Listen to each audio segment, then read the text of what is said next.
Hi, good morning to all. Myself, Dev Gangwar, BSc, MSc, B.Ed, TGT teacher and Dev unique study का educator. तो लगे रहिए, बने रहिए, जुड़े रहिए वीडियो के अंत तक। वीडियो अच्छी लगे तो लाइक कीजिए, सब्सक्राइब कीजिए, शेयर कीजिए यूट्यूब फैमिली तक। तो आज हम बात करेंगे बाष्पोत्सर्जन, रंध्र की संरचना और opening and closing of stomata in day and night. तो रंध्र का खुलना और बंद होना और बाष्पोत्सर्जन से रिलेटेड क्रियाकलाप या एक्सपेरिमेंट या हम बोलें तो प्रयोग, इनका इस वीडियो में अध्ययन करेंगे।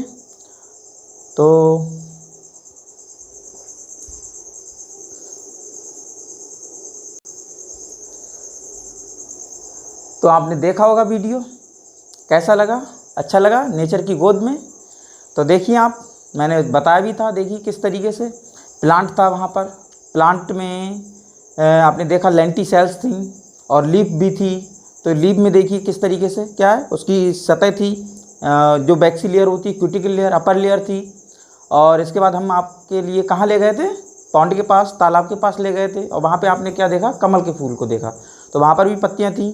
तो देखिए यहाँ पर वाटर लिली टाइप, कुमुदनी जिसे बोलते हैं, कमल भी बोलते हैं, उसमें lily type of stomata present होते हैं। That is present in the upper surface, जो अपर सरफेस पे होते हैं, लोअर सरफेस पे नहीं होते हैं। तो देखिए हम बात करेंगे यहाँ पर सबसे पहले बाष्पोत्सर्जन की।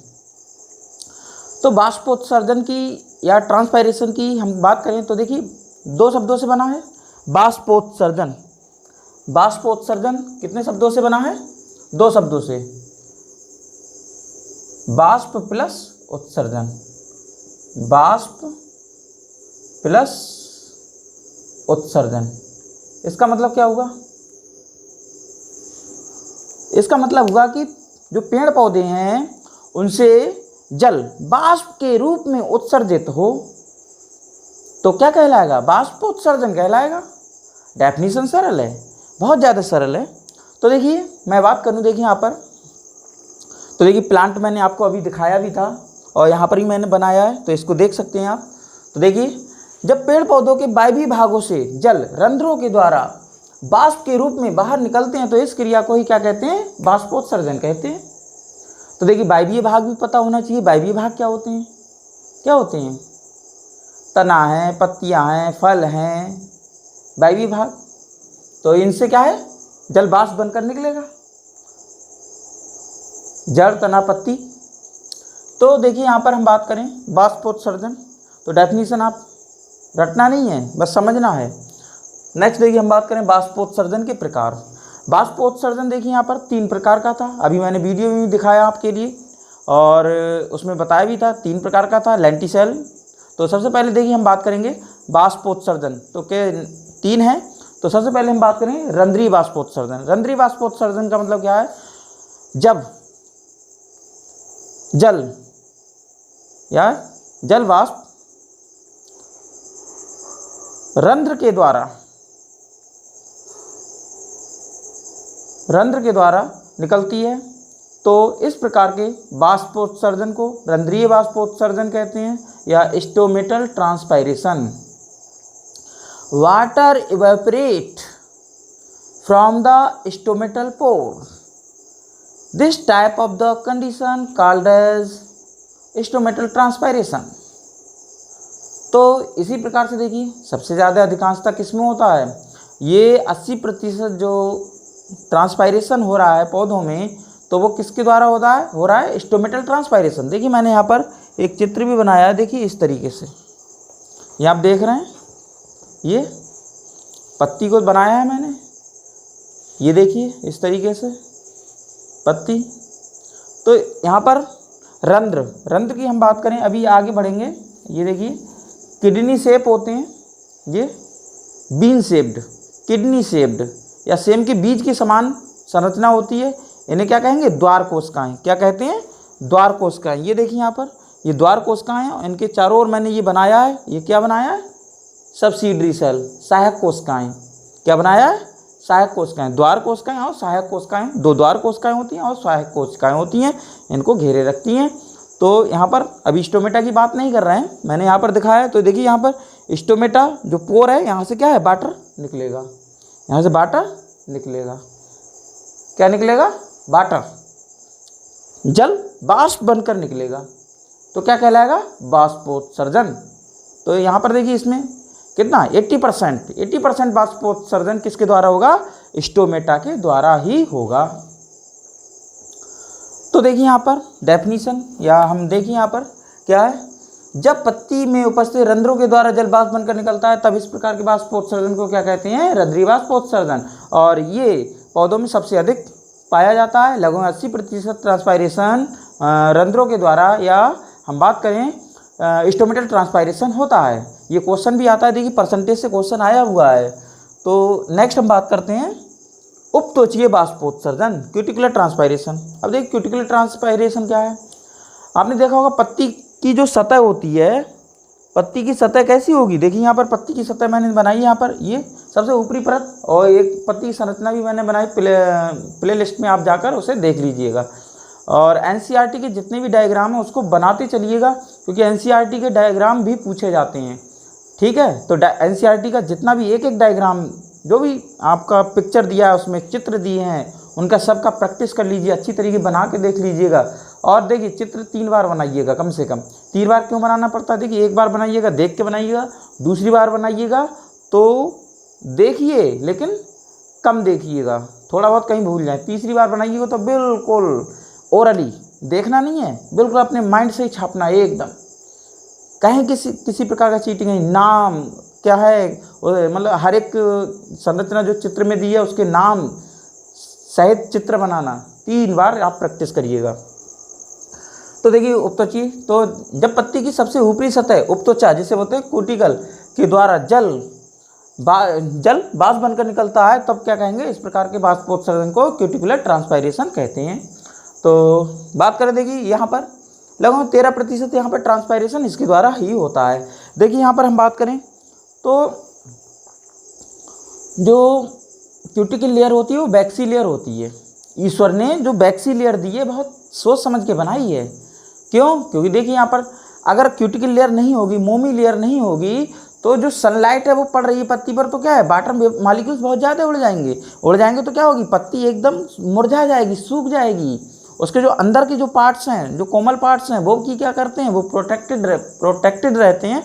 और प्लस हम बात करें, देखिए उसमें जो त्वचा है, उसकी ऊपरी जो त्वचा है वो क्या है, स्मूथ है। वैसलीन जैसे आप अपनी त्वचा पे लगा लीजिएगा ना, तो वाटर इवेपोरेशन नहीं होने देती है। आपने देखा होगा जैसे ये ओंठ फटते हैं, ओंठ फटने पर क्या है, बोरोप्लस लगा लेते हैं, तो इससे क्या है, बोरोप्लस से क्या होता है, जो वाटर हमारे ओंठों से जो निकलता है बहुत ज़्यादा इवेपोरेट हो जाता है, उसको कट ऑफ कर देता है, जिससे हमारे ओंठ नहीं फटते हैं। ऐसे ही स्किन पर भी लगा लेते हैं, वैसलीन बहुत जल्दी लगा लेते हैं। ऐसे अरे बहुत मेरे हाथ पैर फटती हैं तो बहुत जल्दी लगाते हैं, और कुछ तो अपने पॉकेट में ही रखते हैं, तुरंत निकाला ऐसे करने लगते हैं, है नहीं है। तो ऐसा नहीं है फिलहाल, तो पानी को पीजिएगा, पानी ज़्यादा मात्रा में पीना चाहिए। तो देखिए नेक्स्ट हम बात करें यहाँ पर, इसके बाद आता है लेंटिकुलर ट्रांसपायरेशन। तो बात रंध्रीय बाष्पोत्सर्जन की हम बात करें, देखिए जो तना होता है, तना कैसा होता है, छाल होती है, उसमें छाल होती है। तो छाल आपने देखा होगा कैसी होती है, फटी हुई होती है, जगह जगह कैसी होती है, फटी होती है। तो देखिए मैंने अभी अब वीडियो में दिखाया है, आपको वीडियो बनाकर दिखाया था।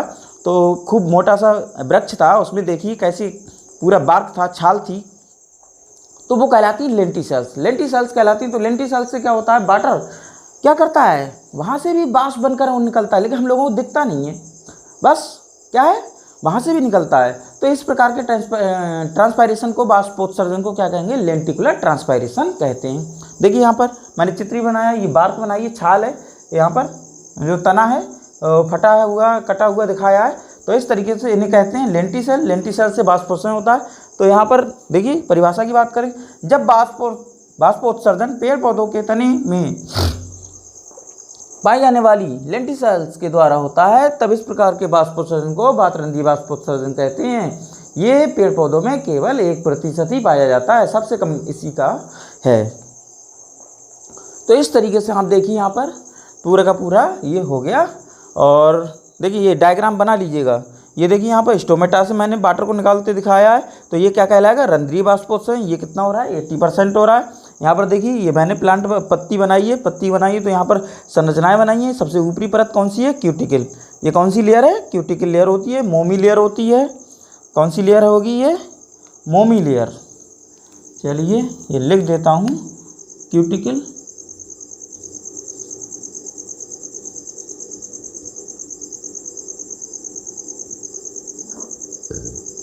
बैक्सी लेयर,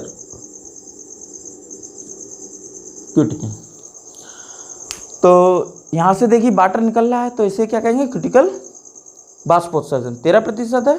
और यहाँ पर देखिए नेक्स्ट हम बात करें लेंटिसेल बाष्पोत्सर्जन। अब देखिए यहाँ पर थोड़ा जो जल होता है वो क्या करता है, वो खुद 5%, लगभग 5% जो जल होता है वो अपने लिए कंज्यूम कर लेता है।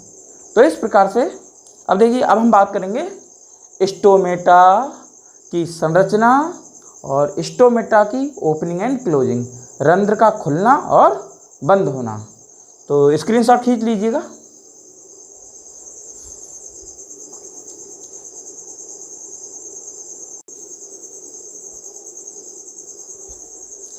नेक्स्ट हम बात करते हैं रंध्र की संरचना।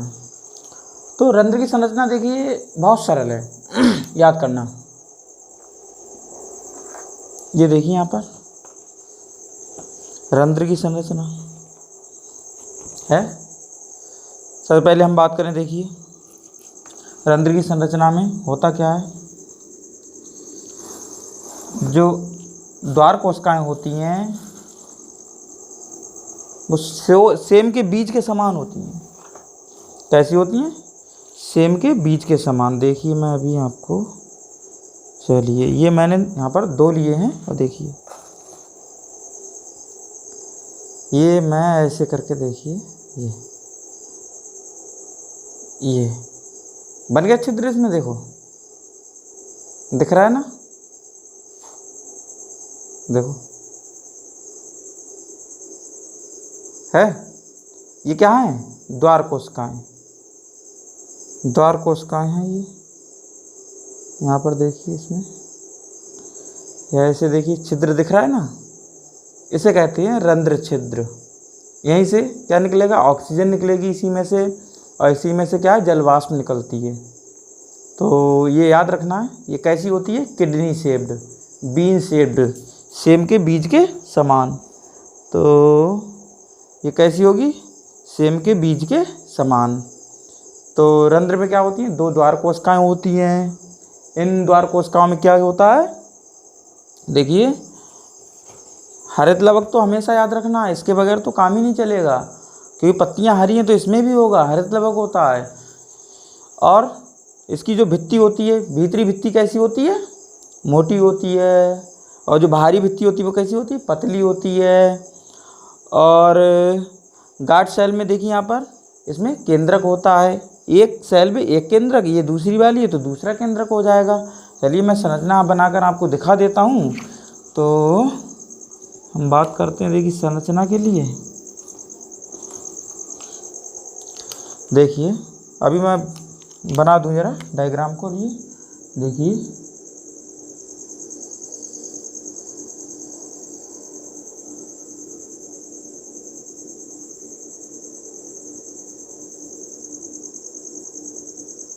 इस तरीके से बनाइएगा, प्रैक्टिस आप भी कर लीजिएगा, ठीक है। इसका प्रैक्टिस कर लीजिएगा बनाने का, ठीक है। ये आता है पेपर में, रंध्र की संरचना बनाइएगा। तो रंध्र की संरचना आता है, चलिए देखिए यहाँ पर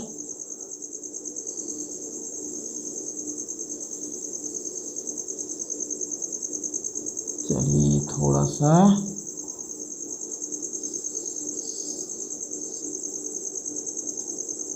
ऐसे समझ लीजिए, इधर ये समझ लीजिए। तो अंदर झिल्ली होगी, अंदर भित्ति होगी, ये तो आपको पता ही है कैसी होगी भित्ति, मोटी भित्ति होगी। ये इसकी भित्ति अंतः भित्ति जिसे बोलते हैं, इनर मेम्ब्रेन कैसी होगी, मोटी होगी। देखिए इसे बोलते हैं GC गार्ड सेल, इसे बोलते हैं सब्सिडरी सेल। या हम बात करें, देखिए यहाँ पर GUARD guard cell, subsidiary cell, या इसे बोलेंगे रक्षक कोशिकाएं, रक्षक कोशिकाएं, इसे बोलेंगे सहायक कोशिकाएं, कोशिकाएं। और ये हो गई आपकी बाह्यभित्ति, ये हो गई आपकी अंतःभित्ति,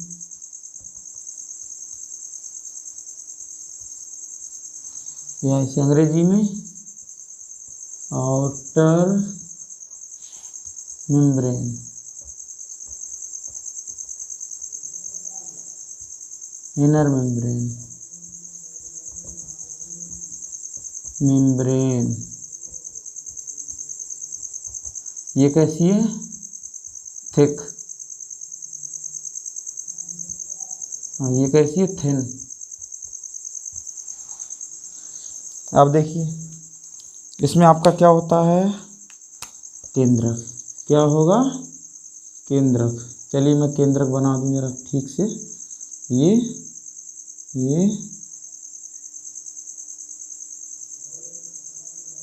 ये क्लास 9th में है पूरा। ये केंद्रक, केंद्रक में भी आपका होता है, केंद्रका होती है, अंदर आपका केंद्रक द्रव्य हो जाता है। और इसमें हम बात करें, देखिए नेक्स्ट आपका हो जाता है क्लोरोप्लास्ट।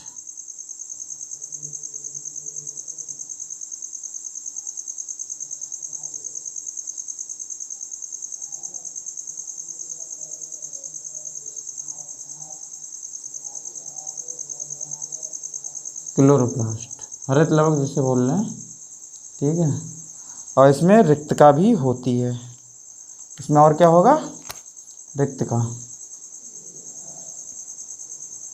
चलिए बड़ा सा होता है रिक्तका, केंद्रक। चलिए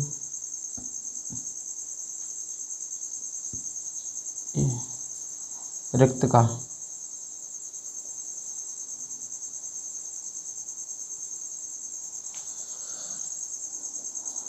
तो ये तो हो गया आपका हरित लवक। हरित लवक, क्लोरोप्लास्ट, क्लोरोप्लास्ट।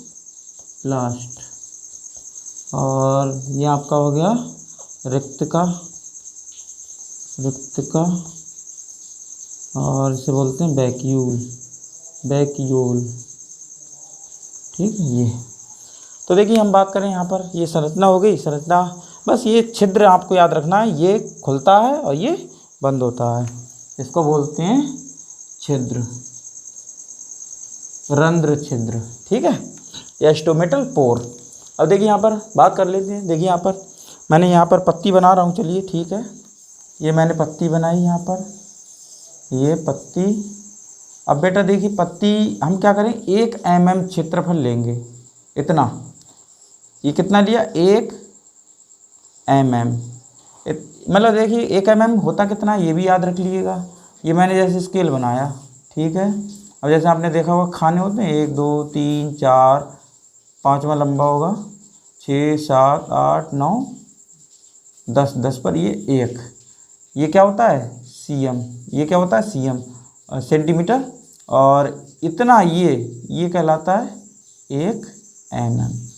इतने से भाग में कितना होता है इनका संख्या, इतने से भाग में आपका होगा संख्या 14 से लेकर 1024। मतलब यहाँ पर एक हो सकता है कम भी संख्या होती है, लगभग में मिनिमम 14 होगी और मैक्सिमम 1024 भी हो सकती है। तो ये आपको याद रखना, ये क्वेश्चन आ भी जाता है, ये क्वेश्चन आता है।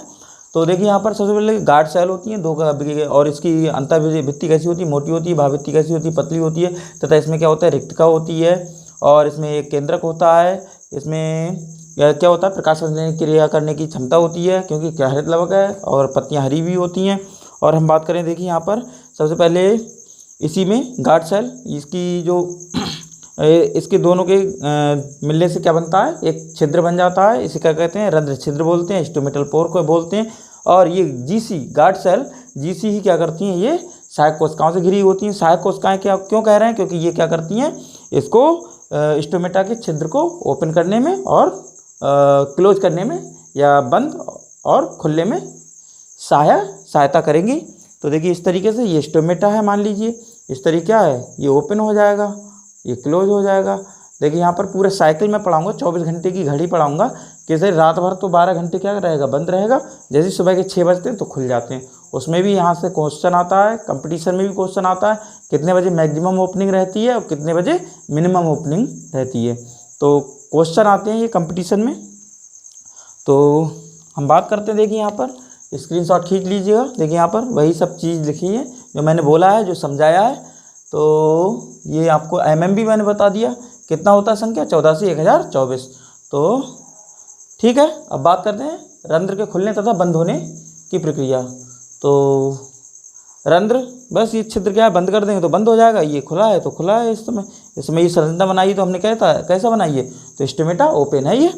तो एक बार चित्र जरूर बना लीजिएगा, इसका प्रैक्टिस कर लीजिएगा, ठीक है। तो बात करते हैं,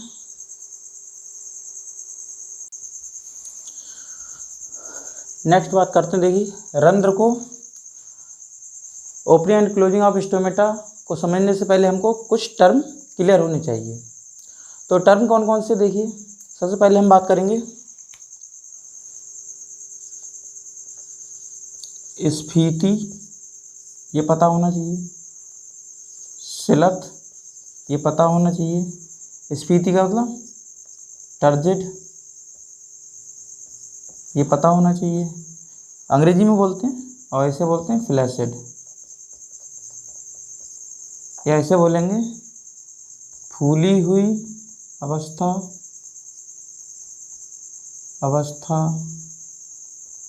ऐसे बोलते हैं पिचकी हुई अवस्था। और बस यही है, इसे शॉर्टकट लिखते हैं टीपी, टर्गर प्रेशर, और इसे कहते हैं फ्लैसिड। ये किसके कारण होगा, चलिए अभी बात करते हैं, यही प्रेशर समझाना है हमको। देखिए क्या करते हैं, चलिए इसको समझने के लिए मैंने ये बैलून लिए, गुब्बारे, ये बैलून लिए हैं।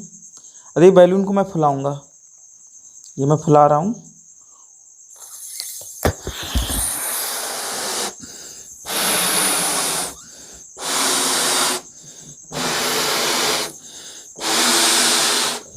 ये फुलाया, तो देखिए ये फूल क्यों गया, क्यों फूला, देखिए इसमें हुआ क्या है। सबसे पहले यहाँ पर मैंने क्या किया, देखिए ये गुब्बारा लिया था,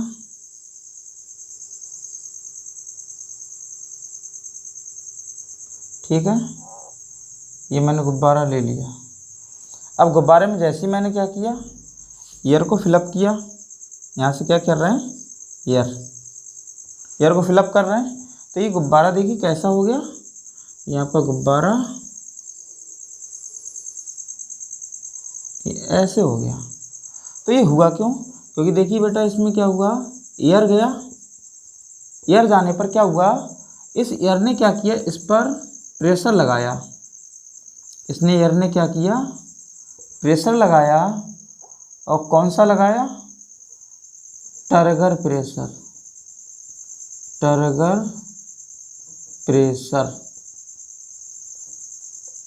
प्रेशर लगाया, जिसे शॉर्टकट कहते हैं टीपी। तो या इसे हिंदी में बोलेंगे स्फीति दाब, स्फीति दाब। अब स्फीति दाब अब देखिए इसकी जो त्वचा है ये भित्ति है, इसे क्या कहेंगे, भित्ति, इसे बोलेंगे। अब इतना ही ये प्रेशर लगा रही है, बाल प्रेशर,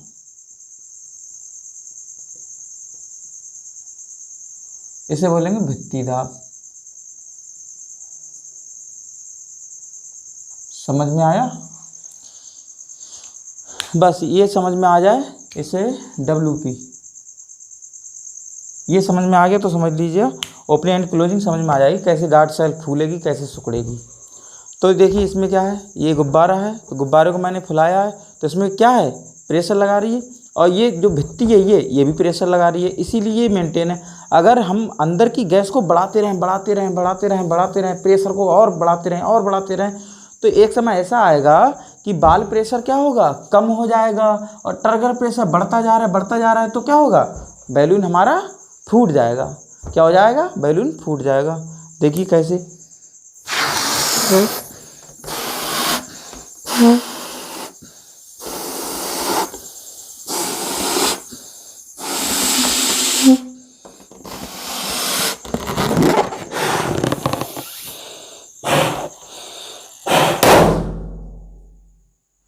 हुआ आवाज, फूटा बैलून। तो यहाँ पर क्या हुआ, तो इसमें देखिए प्रेशर बढ़ गया, बहुत ज़्यादा प्रेशर बढ़ गया। तो ये आपको टर्म क्लियर करने हैं। तो देखिए नेक्स्ट हम बात करते हैं, देखिए इसी तरीके से चलिए, और क्या चीज़ आपको टर्म क्लियर होना चाहिए। एक तो ये टर्म जैसे परासरण, चलिए देखिए परासरण, ये आप देख रहे हैं, ये क्या है बताइए, किशमिश, क्या है बोलिए, किशमिश, इसे अंग्रेजी में बोलते हैं रेजिन। देखिए इसको मैंने कहाँ डाला है, पानी में डाला है। अब जैसे ही रेजिन को पानी में डाला तो ये क्या हो गई, फूल गई। क्या हो गई, फूल गई। कैसे फूली, तो इसके लिए देखिए यहाँ पर सबसे पहले इसमें मैंने क्या किया था, रेजिन को डाल दिया था। ये रेजिन डाली है, किस में डाली, वाटर में। ये देखिए मैंने यहाँ पर ये क्या लिया है, रेजिन, जिसे बोलते हैं किस और मिस, किशमिश, किशमिश। चलिए किस मत करिएगा, किशमिश, और मिस भी मत करिएगा। तो देखिए यहाँ पर क्या हो रहा है, तो अंदर क्या है, शुगर सोल्यूशन बहुत ज़्यादा है। अंदर क्या है, शुगर सोल्यूशन ज़्यादा है। अंदर क्या है, शुगर। अब शुगर सोल्यूशन ज़्यादा होने के कारण इसकी सांद्रता जिसे बोलते हैं, कंसंट्रेशन भी ज़्यादा है। तो देखिए क्या होगा, वाटर मॉलिक्यूल जो इसकी भित्ति है, जो झिल्ली है, ये अर्धपारगम झिल्ली बोलते हैं, ये जल के अणुओं को तो अंदर जाने देती है और बाहर भी आने देती है, लेकिन विलायक के अणुओं को, विलेय के अणुओं को नहीं आने देती है। विलेय विलायक होते हैं, देखिए विलायक बोलते हैं जल के लिए, विलेय बोलते हैं चीनी के लिए। ये याद रखिएगा, दो टर्म होते हैं, विलेय और एक टर्म होता है विलायक। तो विलायक का मतलब होता है जो घोल ले अपने अंदर, तो इसमें जल याद रखिएगा, इसमें आपको चीनी याद रखिएगा, शुगर, ये इतना याद रखिएगा। अब देखिए इसमें क्या है, शुगर सोल्यूशन ले लिया, तो ये वाटर मॉलिक्यूल कहाँ जाएगा, अंदर घुसेगा। अंदर जैसे ही घुसेगा तो इसमें क्या होगा, अब देखिए अब ये किशमिश में क्या कर रहा है, वाटर मॉलिक्यूल जा रहा है, तो ये क्या है, प्रेशर लगा रहा है बाल पर, बाल पर प्रेशर लगा रहा है, धीरे धीरे फूलती चली जा रही है। तो ये क्या होगी, अब ये किशमिश क्या हो जाएगा, ये अंगूर में बदल जाएगा। ये किस में बदल गया, अंगूर में, ग्रेप्स बन गया, अंगूर, ये अंगूर बन गया। तो इसमें हुआ क्या, क्योंकि इसमें क्या है, ऑस्मोसिस की प्रोसेस हुई, परासरण की क्रिया हुई, परासरण की क्रिया के कारण ये फूल गया। तो ऐसे ही यहाँ पर देखिए स्टोमेटा की ओपनिंग एंड क्लोजिंग होती है। तो देखिए स्टोमेटा की ओपनिंग एंड क्लोजिंग के लिए हम बात करते हैं, टर्म क्लियर हुआ इतना। अब देखिए अगर इसी अंगूर को हम चीनी के विलयन में डाल दें, इसी अंगूर को क्या करें, चीनी के विलयन में डाल दें, अगर इसे बोलेंगे अंतः परासरण, इसे क्या बोलेंगे, अंतः परासरण। अंतः परासरण का मतलब होता है एंडो ऑस्मोसिस, एंडो ऑस्मोसिस मतलब अंदर घुस जाए पानी, तो अंतः परासरण। बही परासरण का मतलब अगर जल बाहर निकले। अब देखिए यहाँ पर एक हमने क्या किया, बीकर लिया बेटा, इसमें क्या कर रहे हैं, अंगूर को डाल रहे हैं, रख रहे हैं अंगूर, अंगूर रखा, अंगूर को रखने के बाद इसमें रखा किस में है, ये भी याद रखिएगा, चीनी में, शुगर सिरप, सिरप में या शुगर सोल्यूशन में खूब, जैसे हमने लाल मोहन खाए होंगे खूब गाढ़े गाढ़े उसमें, या जलेबी खाई होंगी, तो बिल्कुल क्या होता है वो चीनी का सोल्यूशन होता है, बिल्कुल हायर कंसंट्रेशन, वही लेना है सोल्यूशन। तो शुगर सोल्यूशन क्या लेना है, ये शुगर सोल्यूशन। अब शुगर सोल्यूशन में डालने पर देखिए क्या होगा, अब वाटर मॉलिक्यूल बाहर आएंगे, जब वाटर मॉलिक्यूल बाहर आएंगे तो क्या होगा, ये सिकुड़ जाएगा, तो ये क्या हो जाएगा, सिकुड़ जाएगा। तो यहाँ पर इसकी कंडीशन कैसी हो जाएगी, देखिए यहाँ पर ये H2O बाहर आ गया, H2O बाहर आ गया, H2O बाहर आ गया, तो ये फिर से किसमिस बन जाएगी, ये H2O बाहर आ गया, इसमें H2O अंदर जा रहा है, इसमें H2O अंदर जा रहा है, इसमें अंदर जा रहा है, तो इसीलिए अंतःपरासरण। इसे क्या बोलेंगे, बहिपरासरण, बहिपरासरण, अंग्रेजी में एक्जोऑस्मोसिस, एक्जोऑस्मोसिस है, एक्जोऑस्मोसिस मतलब बाहर निकल रहा है जल, क्यों, क्योंकि हायर कंसंट्रेशन है, पानी निकल रहा है और ये अर्धपारगम झिल्ली की तरह काम कर रही है, तो ये क्या है, इसमें फूला, तो ये फूल रहा है इस तरीके से, इसमें फूल रहा है, तो ये अंदर टर्गर प्रेशर लग रहा है, और वो फूली हुई अवस्था, इसमें सिकुड़ी हुई अवस्था सिकुड़ रही है, तो ये आपको टर्म याद रखना है। टर्जिट मीन्स क्या होता है, फूली हुई, और फ्लैसिड का मतलब क्या होता है, पिचकी हुई। तो हम बात करते हैं, देखिए यहाँ पर अब बात करेंगे रंध्र का खुलना तथा बंद होने में। तो नेक्स्ट देखिए हम बात करते हैं, देखिए शेरे के अनुसार, शेरे के अनुसार जब पीएच मान में परिवर्तन होता है तब रंध्र खुलते एवं बंद होते हैं। तो देखिए सबसे पहले दिन में देखेंगे, तो दिन में आप क्या देखेंगे, दिन में क्या होता है, देखिए इसमें चित्र के द्वारा भी समझ सकते हैं कैसे क्या करना है, बहुत सरल है, ये सब थ्योरी मैंने लिखा है, चित्र के माध्यम से आप समझ सकते हैं। देखिए कैसे क्या करना है, दिन में ही खूब बड़ा सा मैं बना रहा हूँ इस चीज़ को, चलिए ये मैंने बनाया, ठीक। अब देखिए दिन में होगा क्या, सूरज होगा, अब सूरज से क्या निकलेगा, किरणें निकलेंगी, और जब किरणें निकलेंगी तो बेटा देखिए यहाँ पर इस तरीके से, तो इसमें क्या है, क्लोरोफिल है, तो क्लोरोफिल है, तो इसमें क्या होगा, चलिए क्लोरोफिल मैंने बना दिया है इस तरीके से, क्लोरोप्लास्ट, क्लोरोप्लास्ट में क्लोरोफिल, डबल मेम्ब्रेनस। जब दिन होगा तो यहाँ पर क्या होगा, ये प्रकाश संश्लेषण की क्रिया करेगा, चलिए फोटोसिंथेसिस करेगा, क्या होगा, प्रकाश संश्लेषण। जैसे प्रकाश संश्लेषण करेगा तो बेटा कार्बन डाइऑक्साइड कम होगी, कार्बन डाइऑक्साइड डिक्रीज, क्योंकि खींच लेगा ना, प्रकाश संश्लेषण की क्रिया करता है, ये बताया भी था, तो खींच लेगा carbon dioxide, carbon dioxide decrease, तो पीएच इंक्रीज, कितना पीएच 7 हो जाएगा। जब पीएच बढ़ जाएगा तो क्या हो जाएगा, शुगर बनेगी, जब शुगर बनेगी चीनी बन गई, तो इसका मतलब क्या है, कंसंट्रेशन ज़्यादा हो जाएगा। अब चीनी बनने से क्या हो जाएगा, जो सहायक कोशिकाएं हैं, वाटर मॉलिक्यूल इसमें एंटर करने लगेंगे, ये यहाँ से, चलिए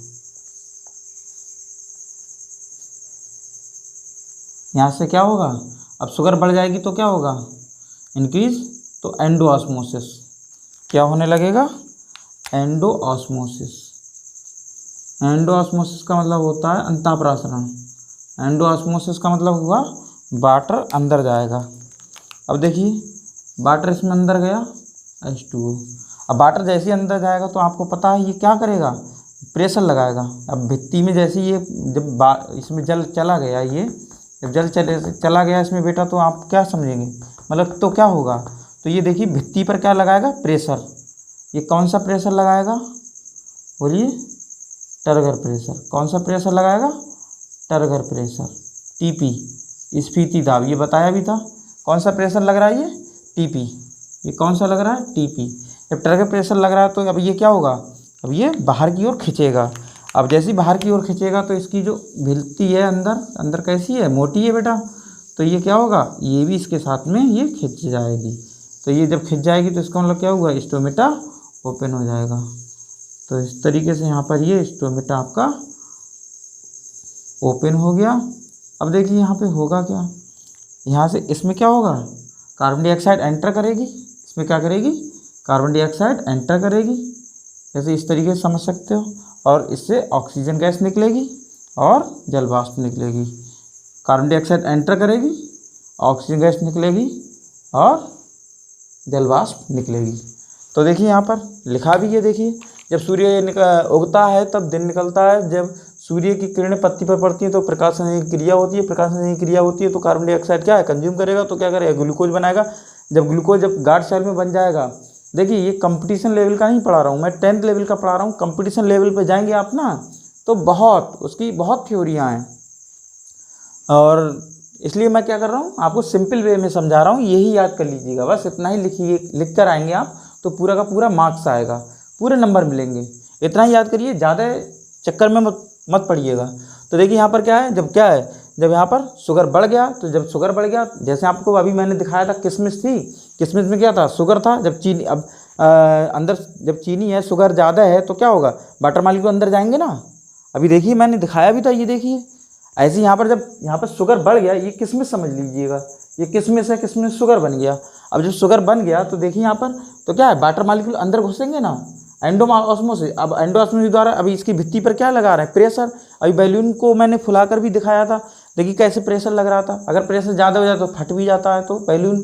तो यही चीज़ है। तो इस तरीके से देखिए यहाँ पर ये दिखाया है, सूरज की किरणें मतलब सूरज निकलेगा तो प्रकाश संश्लेषण होगा, कार्बन डाइऑक्साइड कंज्यूम कर ली जाएगी, कम हो जाएगी, पीएच बढ़ जाएगा, शुगर भी बढ़ जाएगा, फिर अंतःप्राशरण की क्रिया होगी एंडोऑस्मोसिस। जिससे जब एंडोऑस्मोसिस होगा तो क्या है? स्फीति दाब लगेगा, टर्गर प्रेशर लगेगा।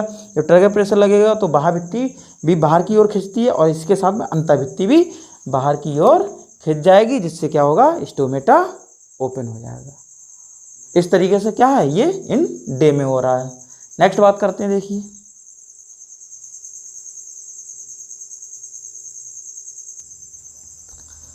नेक्स्ट देखिए हम बात करें यहाँ पर रात में। रात में क्या होगा? रात में हम बात करते हैं, देखिए सैरे के ही अनुसार है। तो रात में होता क्या है, मैं चित्र के द्वारा बता रहा हूँ। इसमें ये जो लिखा है देखिए सब समझ में आ जाएगा, अभी आपको मैं पढ़ के बता दूंगा। रात में होगा क्या? चांद होगा, सूरज तो होगा नहीं। तो चलिए बात करते हैं, देखिए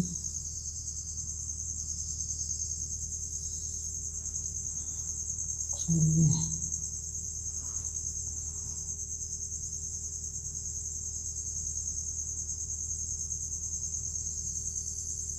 ये बना दिया, ठीक है। चित्र को कम करना है।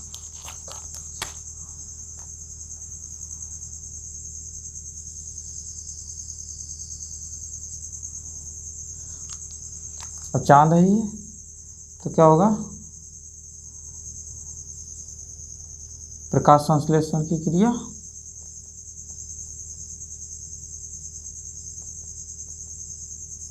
नहीं होगा, नहीं होगा। जब नहीं होगा तो कार्बन डाइऑक्साइड बढ़ेगी। जब कार्बन डाइऑक्साइड बढ़ेगी तो पीएच मान क्या हो जाएगा? कम हो जाएगा। कितना हो जाएगा? 5। पीएच मान कम हो जाएगा तो यहाँ पर क्या है? शुगर भी क्या होगा? कम होगा। शुगर क्या हो जाएगी? कम हो जाएगी। जब डिक्रीज, शुगर डिक्रीज, जब शुगर डिक्रीज हो जाएगी, देखिए यहाँ पर, चलिए ये एरो थोड़ा सा मैं ब्लू से लगा देता हूँ।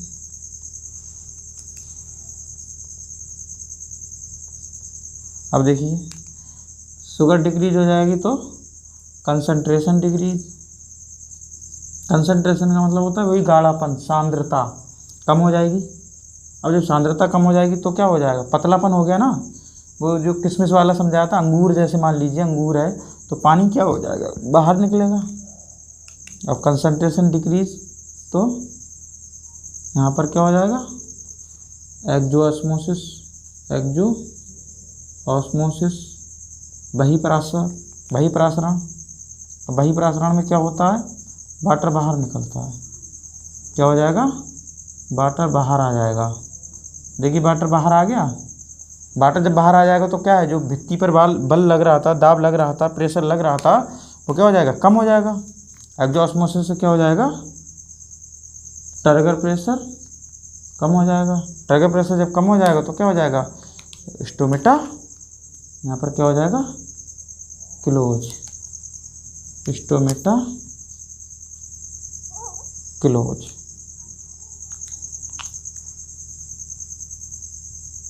चलिए turgor pressure decrease, stomata close.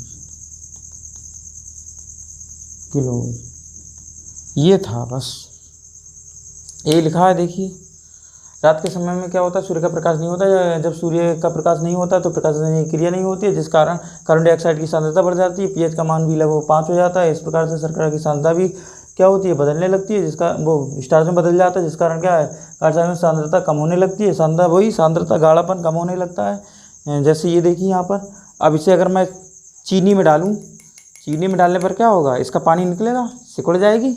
तो यहाँ पर भी ऐसे ही ये है। तो क्या है, ये चीज़ आप ज़रूर याद कर लीजिएगा। यही सब लिख रहा हूँ। देखिए मून है, चांद है, प्रकाश से क्रिया नहीं होगी, कार्बन डाइऑक्साइड बढ़ेगी, पीएच मान डिक्रीज होगा। इसी प्रकार से शुगर, चीनी की मात्रा भी क्या है, कम होगी इसमें, क्योंकि शुगर स्टार्च में बदल रहा है। अब क्या है, सांद्रता कंसनट्रेट का मतलब होता है गाढ़ापन या चीनी या शुगर कम हो जाएगी तो एक्जो ऑस्मोसिस होगा, मतलब जल की मात्रा क्या हो जाएगी, बाहर निकलेगी, जिससे क्या हो जाएगा, स्टोमेटा क्लोज हो जाएगा। तो देखिए स्टोमेटा क्लोज हो गया। तो यहाँ पर जो हम बना रहे हैं ये, अब देखिए कैसे क्या कर देंगे।